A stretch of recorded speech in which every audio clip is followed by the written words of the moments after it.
Is it- I know Caleb was in setting it up. I don't think we have to push the button anymore. This is the new, Doesn't have pretty pictures like mine does.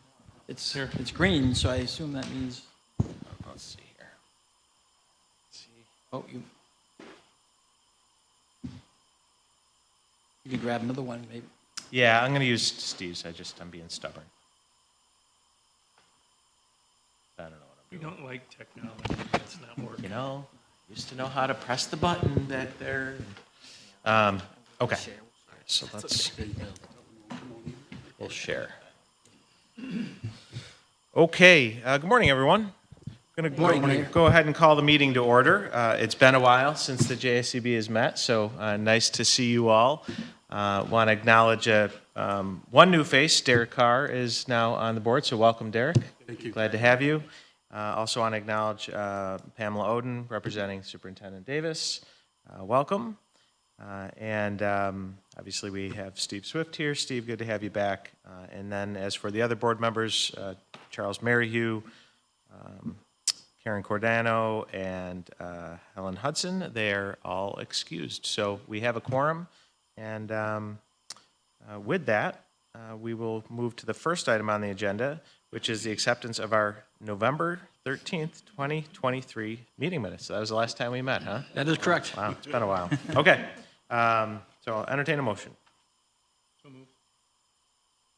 We have a second. Any further discussion? All in favor? Aye. Opposed? Carried. Okay, next up, it looks like it is our report from our secretary. So good morning again, Joe. Yes, good morning, Mayor and board members. Welcome to what is, I believe, the inaugural session of JSCB Phase 3. Right. And to that end, we have our program manager RFP, request for proposals, for your consideration today. JSCB staff has put a lot of time and effort into it. It is modeled after the RFP that was issued for program management services for Phase 2, which we found to be successful in its goal of obtaining a program manager who we felt did a good job in Phase 2. So we hope that this document, by going out, will solicit various firms, because competition is always good. Right. And once that process is underway, we'll keep the board up to date. As proposals come in, we'll form an RFP committee to review them.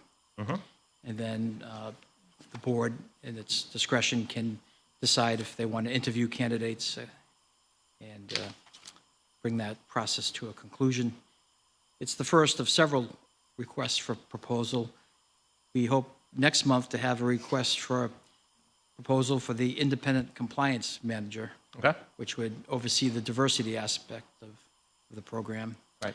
and an underwriter, financial advisor, to assist us with the financial plan that has to be submitted to the state comptroller Okay. before we can issue bonds for the project.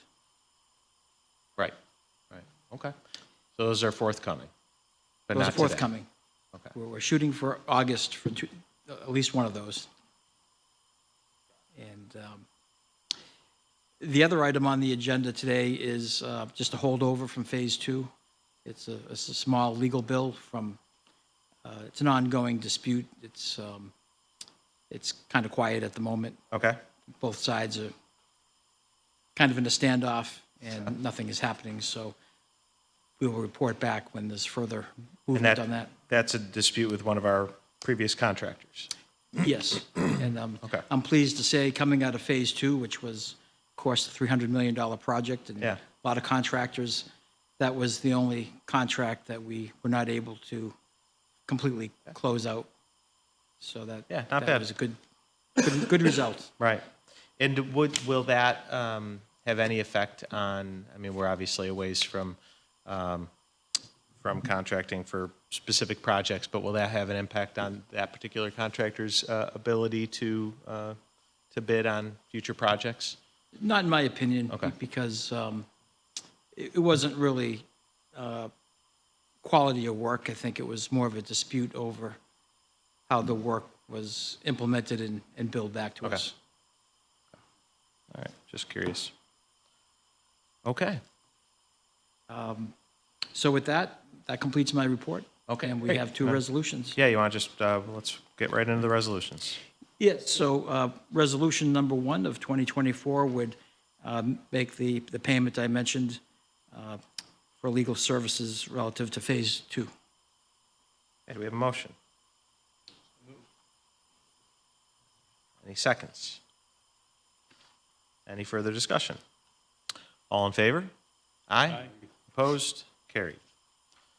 All right, next. And next, we have resolution number 2, which would authorize the issuance of a request for proposals for program management services for Phase 3 of the Syracuse Schools Reconstruction Project. And just so I have my terminology right, so this is the role that Turner served previously Oh, yes. for JSCB 2. Correct. And It's it was, and for 1, it was Gilbane. Gilbane, right, okay. Yes. It's required under the state legislation that the JSCB hire an independent program manager Right, to oversee the program and assist us with the implementation. okay. I'm just looking here, so proposals due back August 29th. Everybody comfortable? That gives enough time for proposals? I see heads nodding, yes, I yes. believe so. We can always extend it if we find circumstances, Okay. you know. Anything else you, Joe, or the staff wants to share about the RFP? Do you have any, Tom, any thoughts or? And given the fact that we've got, well, none of us were around for, at least in our current roles, for the beginning of JSCB 2. So, yeah, I just want to make sure we're not rushing through it. So there's a lot of moving pieces to I this see that. project, but we have a veteran team, people like Joe and Mary who aren't here today started on day one. So like Joe was saying, the key things for us is to get the program manager under contract, to get the ICO under contract, get the financial consultant, and then we have to do the financial plan and the comprehensive plan. We have to go out into neighborhoods in the community, get comments on the potential projects. So what happened with this project, one of the reasons we had a gap is we're on our 3rd generation of SED folks that we're working with, and they had us do what they call a facilities modernization plan. Mm-hmm. It's not in our legislation. One of the other Big 5 JSCB districts has to do this, so they had us do that. And it took a while for them to get comfortable. We had to give them a bunch of information. Ironically, they did not ask us any questions on the projects or the financing, which is usually really good questions. They asked us questions on communities, demographics, population, enrollment projections, those types of things. So we'll be doing that. We look forward to you. We think we can hopefully do better than this schedule. To speed some of the things up because we've been through them before. The big challenge we're going to have is just with Micron and I-81. We're all competing for that same labor pool, so we need OCC to produce some more graduates. We need everybody to work here together on that. We're on our diversity plan. We did over $60 million on Phase 2. We're going to try to do over $120 million on Phase 3. Wow. So we really have a hill to climb there. We're going to all work together on that. So we're looking forward to the project. Donna did retire. I want to introduce Chris Bianchi. Be working with us. I think Ahmad will be joining the team from the city side, replace Kelly Haggerty. So we're all working together now, and we're pretty excited to get going on the project. Good. Tom, I'm going to unfairly put you on the spot here and test your memory because mine is failing me. 10 schools in JSCB, 3? Correct. Can you name them? Yeah. Okay. I mean, it's not a test. I just, for everyone's benefit, I would appreciate it. Don't need it. Corcoran, Henniger, and Nottingham. So we're going to finish the renovations we started there. We're going to do Lincoln, which that was an open school. So they put partitions up, but we're going to redo that. And that school is one of those schools that doesn't have windows. Right. So then we're going to do Roberts K-8, which ironically I worked on in my 20s. I put the cafeteria on back in the late 80s, so we're going back there. Yeah. Seymour, Delaware, Latin School, and Webster. Oh, and Blodgett. Blodgett. And STEM at Blodgett. We're going to finish STEM at Blodgett. So. Right. So so with Blodgett, because that's, again, I think we take for granted how hard that was to get to the last renovation, but what's left to do? Auditorium, gymnasium? Oh, yeah. So we actually are going to try to do the auditorium outside of JSCB. We're going to try to get that done. Mr. Pachenko worked very skillfully to find us some money to do that. Good. So we're going to try to get that done because we can do that standalone while the school is occupied. In Blodgett, we did the outside of the building. We did the electrical service. We did the site. We also did like bathrooms. But on the inside of the building, we're going to be looking at things like air conditioning. That's been in the news a lot. Yep. We need to put all new mechanical systems in the building. We need to do all new technology systems. We need to reconfigure the basement space. Some of the floors are starting to rot out. We can't use certain rooms down there. So we have to do some major work in the basement to bring that school up to today's standards. And we think that through JSCB 3, we'll largely complete that.